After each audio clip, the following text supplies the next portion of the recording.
You're my princess. You're so cute and kind, and I love that way.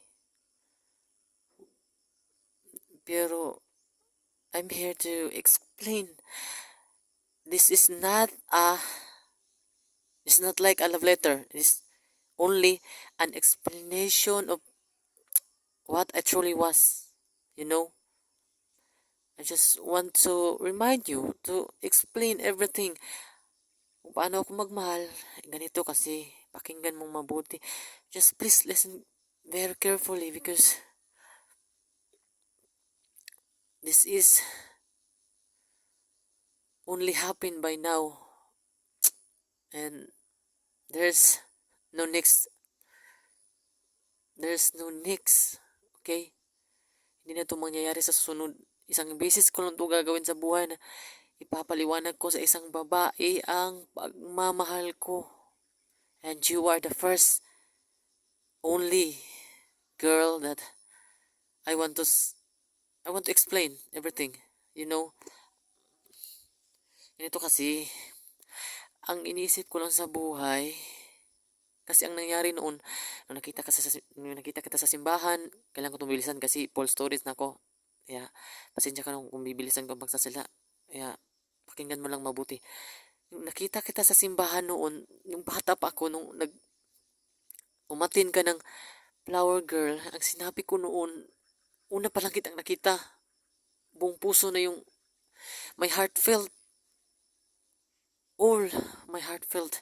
Sabi ko noon, siya na talaga yung sabi ng puso ko. Sabi ko, kahit balang araw malagaan ko siya. Yun yung hiniling ko sa Panginoon. Hindi ako humiling ng iba. Kahit pa nung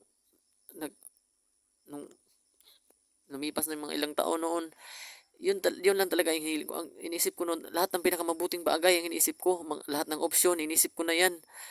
At hanggang sa naintindihan ko yung, bata pa kasi ako, naiintindihan ko ng ibig sabihin ng salita ng Panginoon. Kaya, ganito ako magmahal. Umaasa ako sa Panginoon, hindi ako umaasa sa nagagawin ko yung ginagawa na kadalasan ng ginagawa ng mga tao, ganyan. Ang gusto kong gawin, yung sa pamamaraan ng Panginoon, mamahalin kita, nakasama ang Panginoon. Na ang inisip ko kasi, noon ko pa kasi nalaman na aalis ka na. Sinabi ng kapatid mo, pag natapos ka daw sa pag-aaral, nakatapos ka, tas doon na kayo titira, yun lang yung talagang iniyakan ko ang pag-alis mo. Hindi ko naman iniyakan na baka hindi ka na mag-iagad. Yan, hindi ko iniisip yan. Wala, 0%. Saksi ang Panginoon mismo, ang hinihiling ko lang sa Kanya na ingatan ka at ang kabuuhan ng iyong pamilya. Kasi pag may nangyaring or nagkasakit yung mga pamilya mo, ayaw kitang makitang malungkot. Yun lang yung gusto kong ibig sabihin. Kaya nga, let's talk confrontly, no? Ano ba yun sabihin? Basta, like, let's talk strictly na lang para masyadong malinaw. Ito kasi, hindi siya, inaalagaan ko si nanay na nagpapa-impress ako or para makuha yung lobo. Hindi ako ganun. Yun talaga ang totoo. Bata pa ako, sinabi ko na wala na akong ibang pinangarap sa buhay. Gusto ko lang maging alipin mo. Yun talaga yung pinakatotoo na nangyari. Kaya ganito ako ngayon. Wala akong pinangarap sa buhay. Kaya gusto ko nga noon pa naalagaan sila kasi para pagbalik mo magiging masaya ka kasi magiging malusog sila. Yun yung kaya nga inihiling ko sa Panginoon na ingatan ka at ang buong pamilya mo. Totoo talaga yun. Ikaw, bahala ka kung ayaw mo maniwala. Basta saksi mismo ang Panginoon na yun talaga yung hinihiling ko. Hindi minsan di ko hiniling na maging akin ka ganyan na gusto kong manligaw sa iyo. Hindi ako tulad ng iba na gusto kitang ligawan. Kaya huwag ka nang mag-isip ng kung meron ka mang naisip o basta ayaw kitang i-judge kung ano man yung naisip mo. Basta ang gusto ko lang masabi sa iyo at maunawaan mo kung paano ako magmahal. Hindi naman ibig sabihin na sinabi ko nga super love na love kita na gusto ko moving forward. Alam mo naman yun, di ba? Hindi naman ako na move na move closer, 'di ba? Minsan din naman ako nagmo-move, hindi hindi ko gustong move ng closer, 'di ba? Wala akong closure na ginawa, 'di ba? Gusto ko lang magbigay, ganyan. Sobrang saya ko na eh pag naibigay ko. Wala na akong ibang inisip noon, basta maibigay ko lang. Totoo talaga 'yan eh. Kasi basta pinangako ko na noon eh. Sabi ko nga noon, lahat ng bagay na kung anong meron ako ibibigay ko sa iyo. Gusto ko nga lahat ng pera ko mo ibigay ko sa iyo eh kasi prinsesa yung turing ko sa iyo para mamahalin kita. Gusto kasi kitang mahalin sa ibang paraan. Baka ito, meron kang meron kang isang prinsipe, ikaw yung prinsesa. Ako lang yung ang pinili ko lang, gusto ko lang talagang maging alipin. Yun lang yung goal ko sa buhay na maging butler mo na maalagaan kita, yun lang. Hindi ko na iniisip. Alam mo kasi hindi naman sa dinajudge ko kayo pero talagang kulang pa kayo. Mahina pa yung mahina pa ng kaunti yung pananaw niyo sa buhay kasi ako sobrang advance ko mag-isip. Ang iniisip ko kasi wala akong paki kung hindi kita makasama dito sa lupa. Ang gusto ko talaga mangyari, makita tayo sa langit. Gusto ko lang dagdagan yung katatagan mo sa buhay. Hindi ko iniisip na mahina ka, mahina kayo. Wala. Ito lang ay paliwanag ko. Kayo kung mayroon man akong nasabi na hindi uyon sa iyong damdamin, huwag niyo isipin kasi ayoko makasakit ng damdamin ng tao. Kaya nga hindi ako nagmahal, hindi ako pumapasok din sa ibang paraan ko sa paano ako magmahal. Kaya nga, kasi ako talaga yung totoo na tao. Totoo ako magmahal. Lagi kong iniisip yung mga kasalanan ko. Lagi kong iniiyakan lahat. Lalo na sa'yo pag naiisip kita. Pero hindi sa dahil nasasaktan ako dahil sa'yo. Nasasaktan ako kasi totoo akong nagmamahal. Nasasaktan ako kasi gusto kong ipaliwanag. Matagal ko na itong gustong sabihin. Noon pa, bata pa ako. Lagi na akong umiiyak noon. Kaya nga ayaw ko itong sabihin sa'yo. Baka kasi maging malungkot ka or sana pag nasabi ko to sa'yo, tumawa ka lang. Gusto ko, wag mo na akong isipin kasi alam ko kasi pag sabi ko kasi noon, tanggapin ko lahat ng hirap at kung maubos man yung luha ko sa kakaiyak, magmamahal pa rin ako sa iyo kasi hindi ko na iniisipin kasi ang iniisip ko kasi advance. Pag naligtas ako balang araw, mawawala din yung mga luha ko at mapapawi din yun. Yun yung iniisip ko. Kaya okay lang. Sana wag mo nang isipin na ganito umiiyak ko palagi. Totoo yun. Kasi alam mo, kung alam mo lang, ilang beses na ako nagpakamatay. Yun yung pinagsisiyan ko sa buhay. Mali ako eh, nagkasala ako sa Panginoon. Pero babawi pa ako. Wala sa vocabulary ko yung magkajowa. Kasi ang goal ko sa buhay ay magmahal lang ng isa. At gusto kong ipaliwanag kung paano ako magmahal. Hindi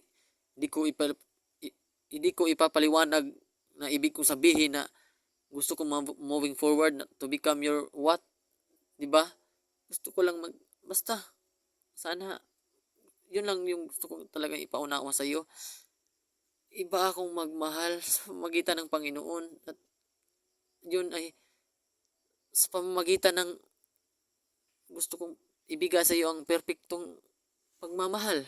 Yung kahit nasa malayo maibigay ko. Kaya nga, sa pamamagitan ng Panginoon, siya yung magbibigay nun sa iyo.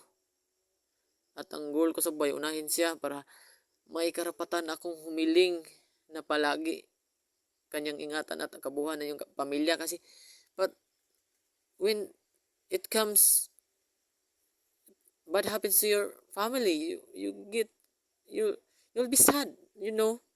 So, gusto kitang palagi makitang masaya. Kaya gusto kitang doon sa langit makita kasi doon naman talaga magiging ganap yung kasiyahan sa buhay na ito eh. Kasi hindi naman to matatawag na buhay. Ito ay hiram. Ang totoong buhay ay yung buhay ka palagi. Yun yung totoong buhay talaga na masasabi mong buhay. Ito isang hiram lang. Hindi naman dito talaga yung, kaya nga may second death at second life. Kasi yun ang totoong buhay, yung second life. Alam mo, yun kasing naiisip ko. Kaya, alam mo, maikli lang ang buhay. Kaya, hindi ko na iniisip yan. Pero, hindi ko naman sinasabi na perfect ako. Na ganyan. Mas malaki nga yung kasalanan kong nagawa. Kaya nga, yun, lagi ko pinagsisiyan. Alam mo, palagi kong hinihiling sa Panginoon, nawala na akong silbi, nakunin na lang niya ako. Kasi, ano pang silbi ko? Lubos na yung pagkakasala ko. Alam mo, several times na akong nagpakamatay. Kaya, napakarami nun. Mahirap nang bilangin. Alam mo, bata pa lang ako, may senaryo na nga na hinahabilin na kita sa Panginoon. Akala ko hindi na ako aabot sa ganitong edad. Kasi, tinuruan ko na yung sarili ko dati na kayanin na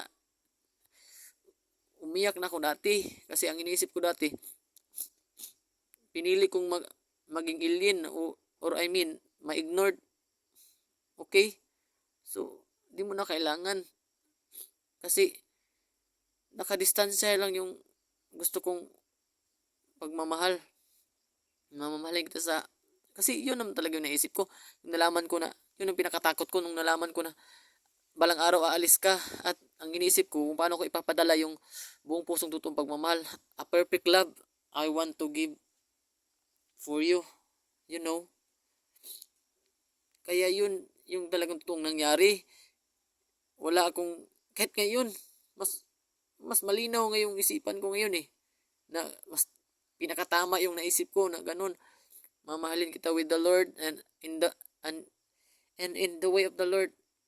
So, just please say it for yourself, okay? Totoong mahal na mahal kita at ayaw ko itong habaan kasi napakahaba talaga ng kwento ko. Wala itong parang hindi ito matatapos maubos yung stories ng CP ko. Kaya binibilisan ko magsasalita. Gusto ko sana maunawaan mo.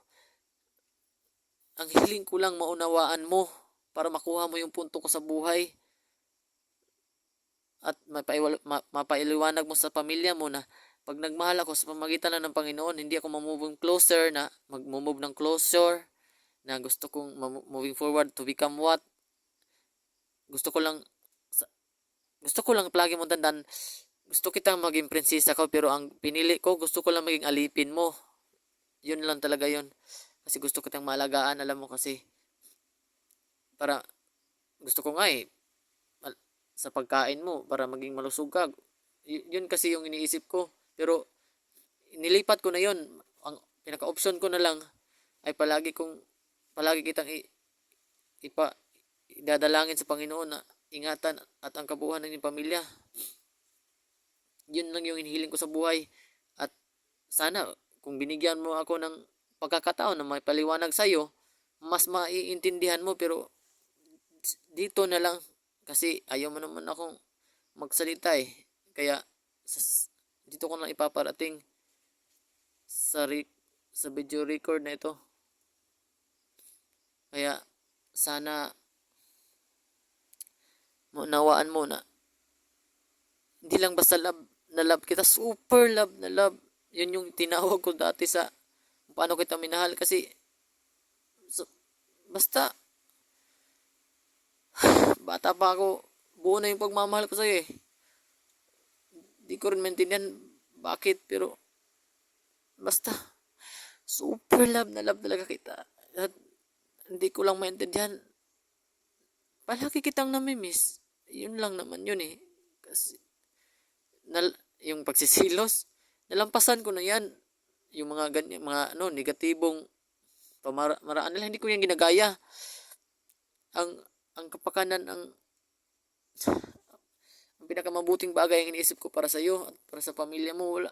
Kasi, basta, gusto kitang tulungan na makuha yung mga bagay, mawala yung mga bagay na magpapalungkot sa iyo. Yun yung ibig kong sabihin.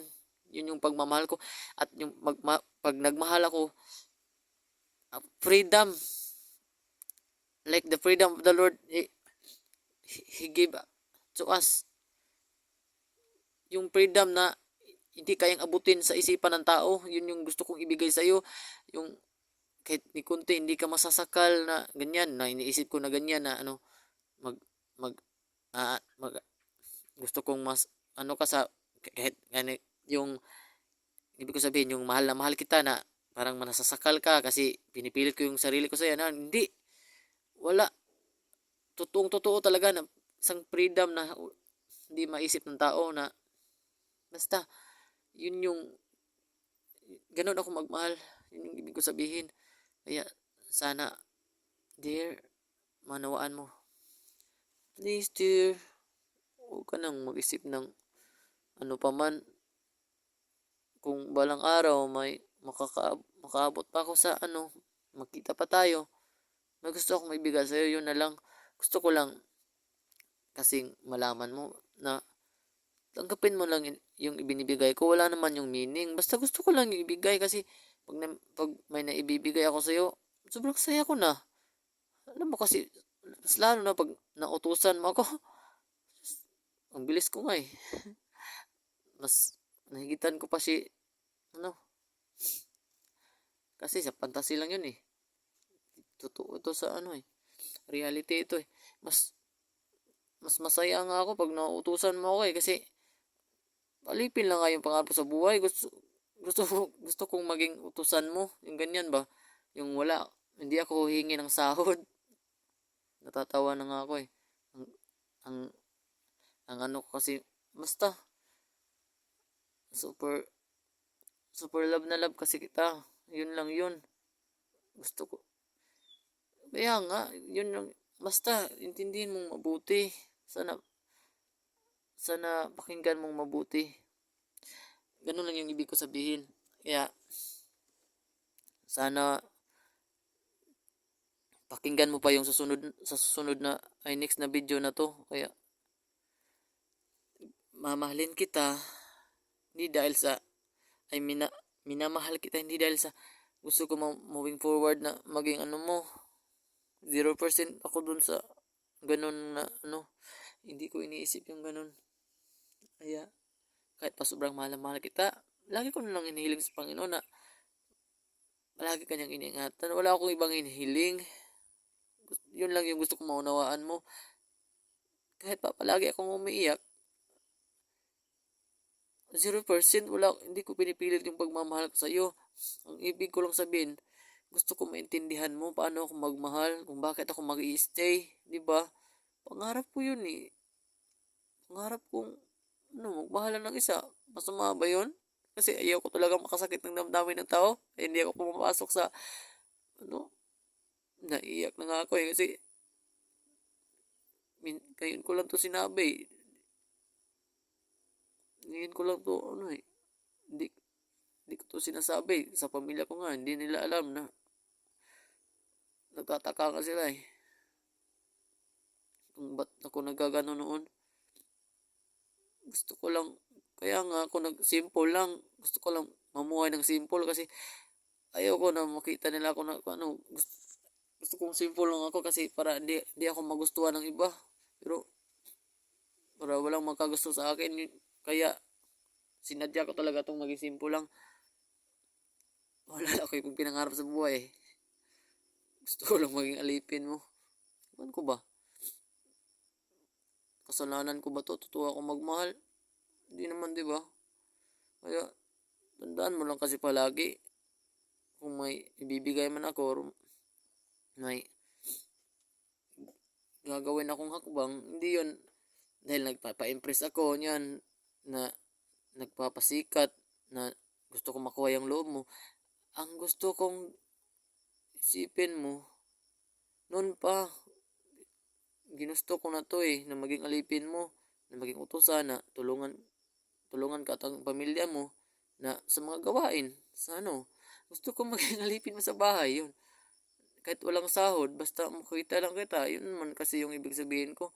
Kasi, hindi ko rin alam eh, bakit ba? Basta gusto kitang nakikita. Masama ba yun? Ayoko namang lumapit. Sana eh, kasi natatakot ako sa'yo eh. Kasi, Iwan ko, hindi ko rin alam. Basta, hindi naman ibig sabihin nun na gusto kitang makita dahil gusto kitang juwain.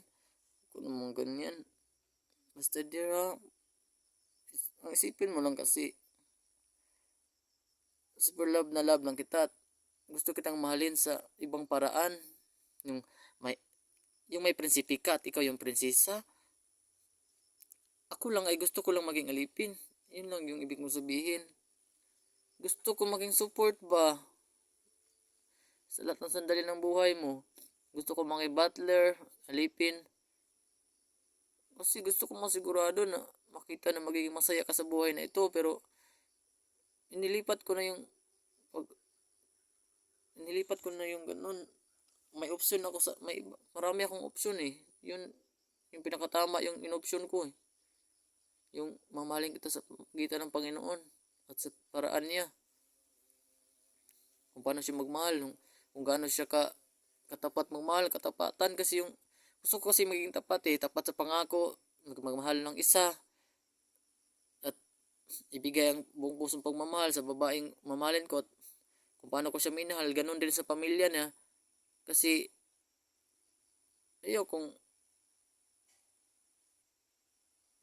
kung gumaya sa iba na nagkamali. Gusto ko itama yung pagkakamali ng lahat ng lalaki sa buong mundo na hindi lahat ng lalaki ay parehas. Yun talaga yung goal ko sa buhay. At gusto ko yung maunawaan mo na ganun ako. Tinama ko yung mga pagkakamali ng desisyon nila na nag-decide sila na sa sarili lang nilang pangunawa. Hindi sa paraan ng Panginoon, di ba? Ang Panginoon ang nagdadala ng true love, a perfect love, lahat ng bagay nasa Panginoon, ang buhay at ang lakas. Tandaan mo yun. Na super love na love talaga, teka. Kaya, wag mo nang isipin na i-ignored ako. Pinili ko na yun. Huwag ka nang masyado. Huwag ka nang mag-isip ng ano pa man, basta just say it for yourself, okay?